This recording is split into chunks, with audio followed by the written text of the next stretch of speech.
नमस्कार, news track के Y factor में आपका स्वागत है। मैं हूं योगेश मिश्र। बिहार में पुल ढहने का रिकॉर्ड बन रहा है। दूसरे राज्य भी इस रेस में शामिल होने को आतुर हैं। लगातार कोशिश हो रही कि पुल न सही, एयरपोर्ट की छत ही सही। एयरपोर्ट की छत न सही तो सड़क ही सही।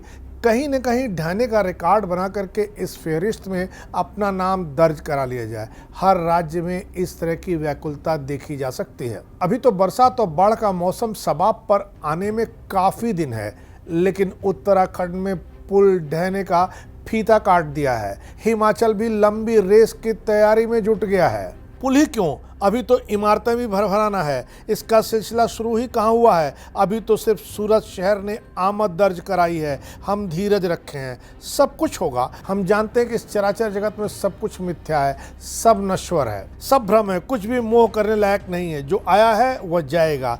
जो पुल बने हैं, जो चमचमाती सड़कें बनी हैं, जो बिल्डिंग खड़ी की गई है, उन्हें तो एक न एक दिन जाना ही है। वे कोई सूरज चांद थोड़ा ही है कि हमेशा बने रहेंगे। हालांकि जिस तरह ढहने का सिलसिला शुरू हुआ है, सूरज चांद के बारे में भी यह कहने में कोई गुरेज नहीं हो सकता है कि न जाने कब उनका भी बल्ब फ्यूज हो जाए। बहरहाल, हम इसी चराचर फलसफे पर यकीन करने वाले लोग हैं। हमें किसी चीज़ पर क्रोध नहीं आता, न आश्चर्य होता है। हम सांसारिक चीज़ों से बहुत ऊपर उठ चुके हैं।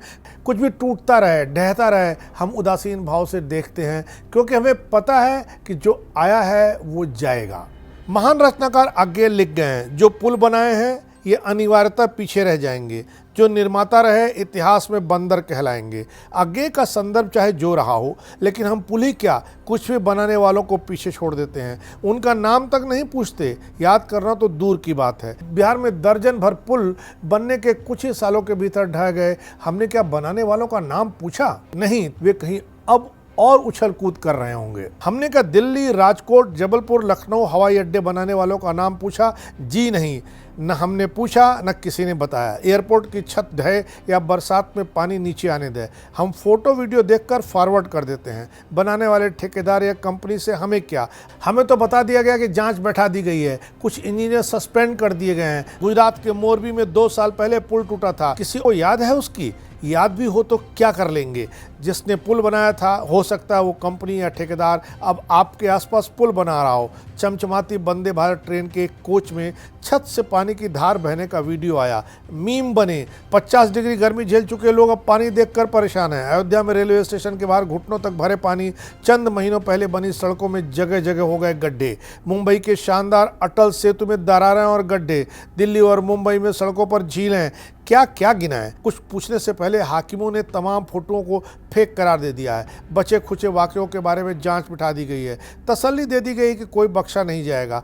टूटते पुलों, दरख्ती दीवारों, ढहती छतों से अवध के नामचीन नवाब आसिफुद्दौला से जुड़ी एक कहानी याद आती है। एक समय भयंकर अकाल पड़ा तो उन्होंने इमामबाड़े का निर्माण शुरू करा दिया। दिन में मजदूर इमामबाड़े को तामीर करते थे, उसे बनाते थे, लेकिन रात में बड़े घरों के लोग आकर के उसे तोड़ देते थे, क्योंकि अपनी इज्जत की डर से वो दिन में कोई रोजी रोटी के लिए जुगाड़ कर ही नहीं सकते थे, इसलिए तोड़ने का काम उन्हें रात को दिया गया था।